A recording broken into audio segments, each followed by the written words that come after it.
আপনাকে এখন হয়তো বলা হচ্ছে আপনি পারবেন না, আপনার কোনো ভবিষ্যৎ নেই। অনেকেই চেষ্টা করেছে, কেউ কিচ্ছু করতে পারেনি।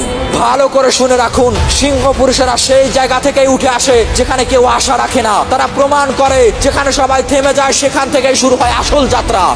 তারা শুধু ট্যালেন্ট দিয়ে সফল হয় না, তারা জিত হাসিল করে স্থিরতা, সহ্য শক্তি আর প্রস্তুতির গভীরতা দিয়ে। আপনি এখন যদি চুপ করে বসে থাকেন, এ জীবন আপনাকে পিষে ফেলবে, আপনার স্বপ্ন গিলে ফেলবে, আপনাকে এমন একজন মানুষ বানাবে যার নাম পরিচয় কেউ জানবে না। আপনি যদি চান শুধু বেঁচে থাকতে, তাহলে যা করছেন তাই করে যান। কিন্তু আপনি যদি চান বেঁচে থাকার চেয়ে বড় কিছু করতে, তাহলে আজ থেকে নিজেকে প্রতিদিন নতুন করে গড়ুন। প্রতিদিন নিজেকে জিজ্ঞেস করুন, আজ আপনি গত দিনের চেয়ে একটু হলেও উন্নতি করেছেন কিনা।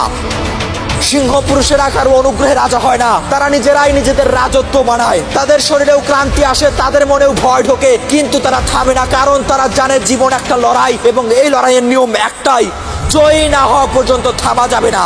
তাই আজ এখন নিজেকে প্রশ্ন করুন, আপনি কি একজন সাধারণ মানুষ হয়ে মরতে চান, নাকি সিংহ পুরুষ হয়ে ইতিহাসে বেঁচে থাকতে চান? পথ কঠিন হবে, ঘাম ঝরবে, নিঃসঙ্গতা আসবে, কিন্তু শেষে আপনিই রাজত্ব করবেন। এই ভিডিওটি সম্পূর্ণ দেখতে চাইলে এবং আরো বেশি শক্তিশালী ভিডিও প্রতিনিয়ত পেতে চাইলে আমাদের ইউটিউব চ্যানেলে চোখ রাখুন। চ্যানেলের লিংক আপনি খুব সহজে পেয়ে যাবেন আমাদের টিকটক প্রোফাইলের বায়োতে।